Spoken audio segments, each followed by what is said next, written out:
فوز بيراميدز على الزمالك في مواجهات مباشرة فده صعب. يعني برغم الصعوبات اللي هو بيمر بيها الزمالك في الايام في الفترة دي، يعني ان هو ايقاف قيد وازمة مالية، برغم ان انا اهلاوي على فكرة، ان يفوز في مواجهات مباشرة على بطولة فده صعب. ان بيراميدز مع الاستمرار والتقدم اللي هو فيه، ان هو خد بطولة افريقيا وخد السوبر الافريقي. بيراميدز كان في ناس كتير ممكن ناس من جماهير الزمالك نفسها ان هي اكدت ان اقول لك بيراميدز ده هياكل الزمالك. فانا توقعت ان الزمالك هو اللي يفوز. هتقول لي ليه توقعت يا عم؟ هو ما انت اهلاوي وانت مالك مش عارف ايه. هقول لك مش معنى ان مالي، اقول لك ان بيراميدز لما يقابل الزمالك او يقابل الاهلي في مواجهات مباشره اللي هي تتوقف على بطوله، فده صعب بالنسبه لبيراميدز مش بالنسبه للزمالك.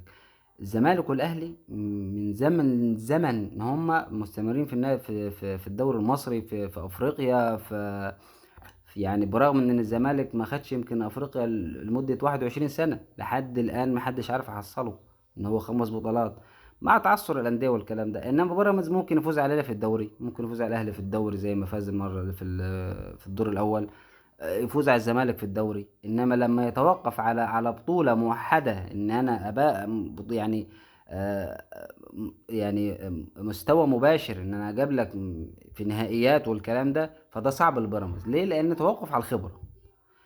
بيراميدز مع فوزه في ابطال افريقيا، بس ما عندوش خبره ان هو يواجه الزمالك او يواجه الاهلي في بطوله مباشره. الزمالك يعني مع التعثر وبدون مدرب، ومع احترامي للمدرب كابتن احمد، انما الزمالك صعب ان انت تاخد منه بطولة مباشرة. النادي الاهلي والزمالك هم حرين الصرف مع بعض، فان بيراميدز ان هي تفوز على الزمالك او تفوز على في مواجهات مباشرة فده صعب بالنسبة لها. هي هتنافس، هي تنافس في الدوري وممكن تاخد الدوري، يعني اتوقع ان هي ممكن تاخد الدوري في سنين من السنوات، مع منافسة الأندية، مع تعثر الأهلي مرة تعثر الزمالك مرة، يتقابلوا مع بعض يتعادلوا، كل ده بيصب في مصلحة بيراميدز. بس إن أنت تقابلني وتاخد مني بطولة وش الوش فده صعب البيراميدز. وأنا توقعت إن الزمالك تفوز، بس يعني مع مواجهة الأهلي والزمالك فهو ده اللي كانت يعني المقصود بيها، إن بطولة السوبر تروح للإمارات. المقصود بها فعلا إن المقابلة الجماهيرية اللي هي أهلي والزمالك هو ده اللي هيتم. إنما أنت تفوز على الزمالك ويبقى الأهلي وبيراميدز فمش هتبقى حلوة، مش ملهاش طعم. إنما أنا لما أقابل الزمالك في النهاية فهو ده المقصود بيه من السوبر المصري اللي هو معمول حاليا.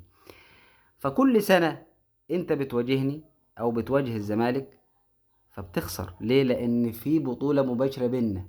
هل في دوري ولسه الدوري طويل والكلام ده وفوز؟ مش مبروك عليك، ما انت فزت على الاهلي بالنسبة لك بطولة. ان انت تفوز على الاهلي او تفوز على الزمالك ده بالنسبة لك بطولة، ممكن تفرح بقى وتهيص ان انت فزت على الزمالك او فزت على الاهلي، ده فرح كبير. ان هي بطولة لأي فريق انه يفوز على الاهلي، بس ان هو ياخد منه بطولة فدي صعبة. بعيد منك انت، بعيد منك انت، انت لسه مبتدئ. اخدت بطولة افريقيا، مبروك يا سيدي. ان اخدت انت من بيراميدز، اخدتها من صن داونز. فزت على النادي الاهلي في مواجهات مش عارف ايه. انما هتقابلني في نهائي او هتقابل النادي الزمالك في نهائي افريقي مصري، صدقني مش هتفوز. هتقولي ليه يا عم؟ ما فيهوش ليه؟ ما هو بيراميدز قوي، هو بيراميدز قوي وفريق ناجح حاليا. بس ان هو يفوز في مباراة نهائية بين بيراميدز او الزمالك او بيراميدز والاهلي فده صعب لاي فريق في مصر او اي فريق في افريقيا. هيكسب، ممكن يكسب، ممكن يخسر، بس الارجح ان انت صعب تكسب. فهي دي المشكلة.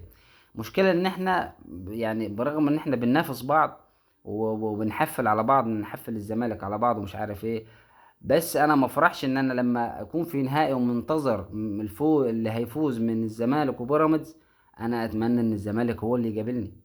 هتقول لي عشان تحفل؟ اقول لك لا، ما عشان احفل عليك، لان هي دي اللي احنا اتعودنا عليها. لنا 30 سنة عمال ننافس في بعض، فهو ده اللي احنا اتعودنا عليه، ان احنا اي نهائي ما بيجالوش طعم غير من الاهلي والزمالك فقط لا غير. بس واتمنى الناس يعني ان هي هنقابلكم ان شاء الله.